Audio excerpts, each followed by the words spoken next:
ಗುರುಗಳೇ, ಸ್ಥಳ ಶುಚಿ, ರಂಗಶುಚಿ, ಪುಣ್ಯಾಹದ ಬಗ್ಗೆ ತಾವು ತಿಳಿಸಿಕೊಟ್ರಿ. ಅದರ ಮಹತ್ವವನ್ನು ನಾವು ತಿಳಿದುಕೊಂಡ್ವಿ.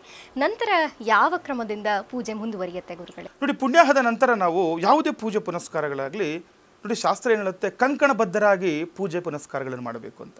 ಅಂದರೆ ಕೈಗೆ ಒಂದು ರಕ್ಷವನ್ನು ಕಟ್ಕೊಳ್ಳುವಂಥದ್ದು. ಯಾಕೆ ರಕ್ಷವನ್ನು ಕಟ್ಕೊಳ್ಬೇಕು ಅಂತಂದರೆ, ಯಾವುದೇ ರೀತಿಯ ಜಾತದ್ಯ ಗತಾ ಶೌಚ ಅಂತ. ನೋಡಿ, ಈಗ ಪೂಜೆ ಮಾಡುವ ಒಂದು ಸಂದರ್ಭದಲ್ಲಿ ನಮ್ಮ ಸಂಬಂಧದಲ್ಲಿ ಜನನದಿಂದ ಅಥವಾ ಮರಣದಿಂದ ಉಂಟಾಗುವಂಥ ಅಶೌಚ. ನೋಡಿ, ನಮ್ಮ ಸಂಪ್ರದಾಯದಲ್ಲಿ ಯಾವ ರೀತಿ ಇದೆ ಅಂತಂದರೆ, ಜನನ ಆದರೂ ಕೂಡ ನಮಗೆ ಅಶೌಚ ಇರುತ್ತೆ, ಅಥವಾ ಮರಣ ಆದರೂ ಕೂಡ ಅಶೌಚ ಇರುತ್ತೆ. ಹಾಗಾಗಿ ಈ ಅಶೌಚ ನಮಗೆ ತಟ್ಟದೇ ಇರಲಿ, ಪೂಜೆ ಮಾಡುವ ಸಂದರ್ಭದಲ್ಲಿ ಏನು ಅಪಚಾರಗಳು ಆಗಬಾರದು ಅಂತ ಇವು ಕಂಕಣಬದ್ಧರಾಗಿ ನಾವು ಕಟ್ಕೊಳ್ತಾ ಇದ್ದೀವಿ. ಅದರ ಜೊತೆ ಸ್ಪರ್ಶ ದೋಷ ನಿವಾರಣೆ ಅಂತ. ಯಾರಾದರೂ ಅಶೌಚ ಇರೋರು ನಮ್ಮನ್ನು ಮುಟ್ಟಿದ್ರು ಕೂಡ ಅದು ನಮಗೆ ಆ ಫಲ ಸಿಗಲ್ಲ ಅಂತ ಹೇಳುತ್ತೆ, ಅದರಿಂದ ಅಪಚಾರಗಳಾಗುತ್ತೆ. ಹಾಗಾಗಿ ಅಥವಾ ನೋಡಿ, ಎಲ್ಲಾದರೂ ನಾವು ಹೊರಗಡೆಯಿಂದ ಬರುವಂತಹ ಹಣ್ಣು ಹಂಪಲುಗಳಾಗಲಿ, ಫಲಪುಷ್ಪಗಳಾಗಲಿ ಯಾರಾದರೂ ಅಶೌಚ ಇರೋರು ಕೂಡ ತಗೊಂಬಂದಿರ್ತಾರೆ, ನಾವು ನೋಡಿರಲ್ವಲ್ಲ. ಆ ರೀತಿ ಯಾವುದೇ ಅಶೌಚ ಇದ್ದರೂ ಕೂಡ ಅದು ದೂರ ಆಗಲಿ ಅಂತ ಇವತ್ತು ಕಂಕಣಬದ್ಧರಾಗಿ ನಾವು ಪೂಜೆನೂ ಮಾಡ್ಕೊಳ್ತಾ ಇದ್ದೀವಿ.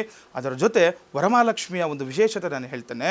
ನೋಡಿ, ಯಾರು ಮನೆಯಲ್ಲಿ ವರಮಹಾಲಕ್ಷ್ಮಿಯ ಹಬ್ಬವನ್ನು ಆಚರಣೆ ಮಾಡ್ತಾ ಇದ್ದಾರೆ, ಇದರಲ್ಲಿ ತುಂಬ ವಿಶೇಷ ಈ ಕಂಕಣ ಅಂತ. ಅಂದರೆ ಗ್ರಂಥಿಗಳು ಅಂತ ಹೇಳ್ತೇವೆ ನಾವು. 12 ಗ್ರಂಥಿಗಳನ್ನು ತಗೊಳ್ಬೇಕು. ನೋಡಿ, ತುಂಬ ವಿಶೇಷವಾಗಿರುತ್ತೆ.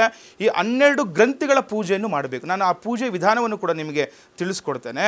ಯಾರೇ ಆಗಲಿ ಮನೆಯಲ್ಲಿ ಮಾಡುವಾಗ 12 ದಾರ ಅಂದರೆ 12 ಗ್ರಂಥಿಗಳನ್ನು ನೀವು ಇಟ್ಟು 12 ಗಂಟುಗಳನ್ನು ಹಾಕಬೇಕಾಗುತ್ತೆ.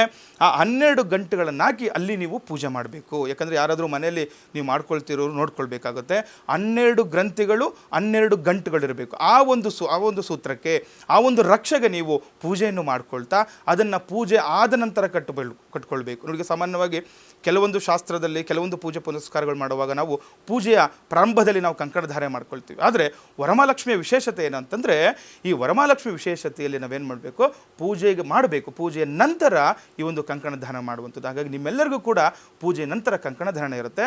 ಅದರ ಕಂಕಣದಲ್ಲಿ ಆ ಒಂದು ವಾಸುಕಿಯನ್ನು ಆವಾಹನೆ ಮಾಡ್ಕೊಳ್ತೇವೆ. ಭಗವಂತನನ್ನು ನೀವು ಎಲ್ಲರೂ ಕೂಡ ಪ್ರಾರ್ಥನೆ ಮಾಡ್ಕೊಳ್ಬೇಕು.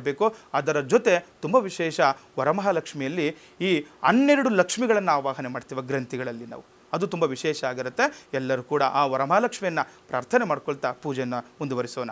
ಓಂ ಅಗ್ನೇ ತ್ವನ್ಪಾರಗಾನವ್ಯೋ ಅಸ್ಮಾನ್ ಸ್ವಸ್ತಿಭಿರತಿ ದುರ್ಗಾಣ ವಿಶ್ವಾ ಪೂಶ್ಚ ಪೃಥ್ವೀ ಬಹುಲಾನ ವೃವೇ ಭವಾತೋಕಾಗತನಯಾಗಶಯ್ಯೋ ವಿಶ್ವಾನಿನೋ ದುರ್ಗಃ ಜಾರವೇರ ಸಿಂಧುನ್ ನನಾವಾದುರಿದಾರಿ ಬರಿಷಿ ಅಗ್ನೇ ಅತ್ರವನ್ಮನಸಾ ಗೃಣಾನೋ ಸ್ಮಾಕನ್ ಬೋಧ್ಯವಿತಾ ತನೂನಾನ್ ಪೃಚ್ಛನಾಜ ದಗುಂ ಸಹಮಾನಮುಗ್ರಮಗ್ನಿಗನ್ಭುವೇಮ ಪರಮಾಸರಸ್ತಾದೆ ಸನಃ ಪರುಷದತಿ ದುರ್ಗಾಣ ವಿಶ್ವಾಕ್ಷಾಮದ್ದೇವೋ ಅತಿದುರಿತಾರಿಗ್ನಿಃ ಪ್ರತ್ನೋಷಿಕಮೀಢ್ಯೋದ್ವರೇಷು ತನಾಚ್ಚ ಹೋತ ಅನವ್ಯಚ್ಚರತ್ಸಿ ಸ್ವಾಂಚಾ ಆಗ್ನೇ ತರ್ವಂ ಪಿಪ್ರಗಸ್ವ ಸ್ವಭ್ಯಂಚೋ ಭಗಮಾಗಿಜಸ್ವ ಗೋಭಿರ್ಜುಷ್ಟಮಗಿಜೋನುಷಿಕ್ತಂತವೇ ಏಂದ್ರ ವಿಷ್ಣೋರನುಸಂಚರೇಮ ನಾಗಸ್ಯ ಪೃಷ್ಠಮಭಿಸನ್ವಸಾನೋ ವೈಷ್ಣವೀಂ ಲೋಕ ಇಹಮಾದಗಂತಾಂ ಕಾರ್ಕೋಟಕಾಗ ವಿದ್ಮಹೇ ಮಹಾನಾಗಾಗ ಧೀಮಹಿ ತನ್ನೋ ವಾಸುಕಿಃ ಪ್ರಚೋದಯಾತ್. ತಸ್ಮಿನ್ ಸೂತ್ರೇಣ ವಾಸುಕಿಮಾವಾಹಯಾಮಿ ಸ್ಥಾಪಯಾಮಿ ಪೂಜಯಾಮಿ. ಓಂ ಮಹಾಲಕ್ಷ್ಮೀ ನಮಃ, ವಸುಪ್ರದಾಗಿ ನಮಃ, ಹಿರಣ್ಯಪ್ರಾಕಾರಾಗಿ ನಮಃ, ಸಮುದ್ರತನಯಾಗಿ ನಮಃ, ಓಂ ಜಯಾಗಿ ನಮಃ, ವಿಷ್ಣುವಕ್ಷಸ್ಥಲಸ್ಥಿತಾಗಿ ನಮಃ, ವಿಷ್ಣುಪತ್ನೇ ನಮಃ,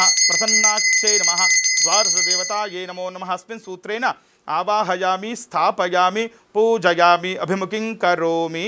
ಹರಿದ್ರಾ ಕುಂಕುಮ ಸಿಂಧೂರಚೂರ್ಣಂ.